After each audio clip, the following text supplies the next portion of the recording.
March and March says they will continue marching every Thursday for the next 3 months. They're like, we're not giving up. Lesa strength naleya drama kade benayo amaphoyisa sicela babe nayo in getting rid of illegal immigrants, which is true. I support that.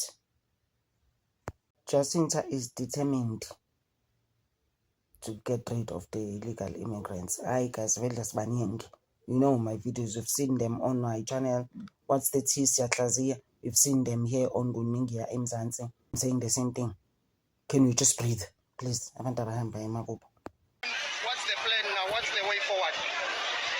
Look, I think for us, we're just happy that, the march was peaceful, and as promised, we did our parts to make sure that everything goes according to plan. And like we said before, there was no need for all the drama when it comes to the police, but at least now we know what they're capable of. So we're asking for those capabilities to get rid of illegal immigrants. You say every Thursday you are protesting and marching. Is that your rolling action from now on until when? Yeah, we've got 3 months of protesting every Thursday. That's the plan from from here onwards. Because we know we've got a complacent government. You give them ideas that it's over, then they start relaxing again. We realize now how many people have been slacking on their job on this issue of illegal immigration just now, when everyone decides that it's time to work. And it's so refreshing, because even the streets look cleaner. There's less reports of crime. People are generally happier. Which government wouldn't want that for their own people? It's very strange for me. Again, your critics were watching today and they're saying this is giving a bad image to the country. What would be your response to that? And some of the leaders who were here, they're saying the economy of Ethekwini was shut down today. Well, I think it's laughable that they think that it's giving us a bad image when they are sitting there with thousands of people who are undocumented, that have managed to find their way into the country, that have been living here. They don't know where they've been living. They don't know how they've been surviving. They didn't even bother themselves to make sure that they find out all this information. So I think the embarrassing thing that's really, really embarrassing us is to see that our immigration laws are so weak that they can live with the crisis so bad that the government is shocked.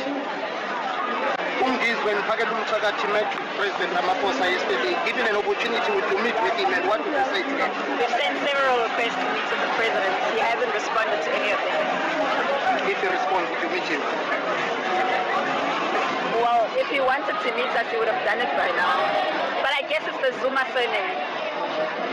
Yeah. I feel like for some reason, the president said a lot of things about ethnic mobilization and all of that.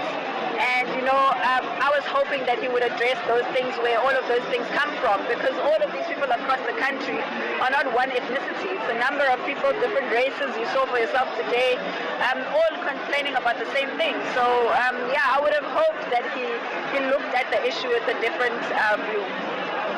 So if I hear you correctly, this coming Thursday you are protesting, next Thursday up until your demands are met. Look, even if it's 20, 30 people, my protest shall happen. Well, we're giving the government 3 months for the Thursday protest.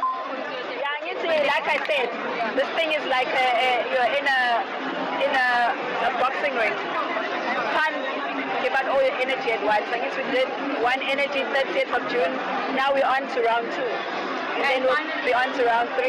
Money is now asking you as much mobilization countrywide what would you characterize?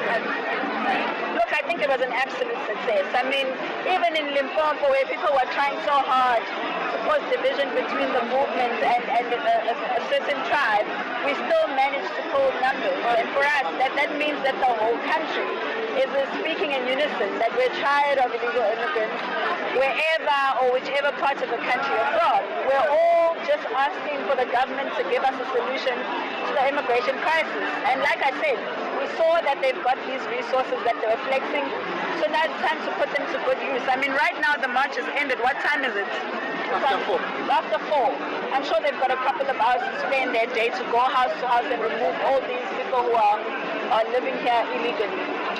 credit must be given to the marchers together with the police. They cooperated with each other. The march was peaceful. Maybe this is an unfair question to you. You can't account for the leaders of eThekwini and the deputy ministers who were booed. What do you make of that? Because they were not given an opportunity to address the crowd, not by you, but by the crowd itself. Look, I think people are angry. I keep saying this, and this is the reason why we even started March and March, because we wanted them to channel their anger somewhere, which is on the streets, instead of having violence uprising in communities. So I think we can't, like I always say, no leader can argue with the will of the people. If the people are tired, people are tired. If people don't want to listen, they don't want to listen. We tried, and unfortunately they were not keen. So it just means that it's an opportunity for the city to sit and reflect on themselves as leaders, on why people feel the way that they feel about them. You have to always do some self-introspection, which I think is a big problem in most of our government people and entities. They have no desire to look at faults in themselves. They're always trying to pass the blame to someone else. Exactly what they're doing with March and March. Another question from me. So you celebrated today's demonstration as peaceful, but in Johannesburg, violence has escalated. Yeah. And in Yeovil, police have dispersed rubber bullets. With the Johannesburg issue, I'm urging you media people to be very, very, very truthful in your reporting. The reason that there was violence in Hillbrow that broke out is because a Nigerian shot a young boy. And that's the story that you should be asking me. How do I feel that a Nigerian killed a young boy in South Africa? Because nobody should be killed. But you guys are so selective when it comes to South Africans being killed that it goes on as if it's normal, you know. But a foreigner, oh God, I'm not even allowed to look at them sideways because the whole world is going to be screaming xenophobia. I'm asking again to all of you in media people, can you be responsible in your coverage of the news? Because if you are covering the story that you're saying by excluding what caused the conflict, it creates a completely different picture. In Pietermaritzburg, we had the same problem, where there's a story of a Malawian that passed away. Nobody should be killed. Nobody. No South African, no Malawian. But there was no mention of the South African that was killed, which led to the people being angry and retaliating. All we saw was Malawian was killed. What about South Africans? Guys, do we not matter? Is our death supposed to just go on as if it's normal? This is what I have a problem with when it comes to the media. You make foreign nationals these, I don't know, man, these gods that we're supposed to be serving, you know?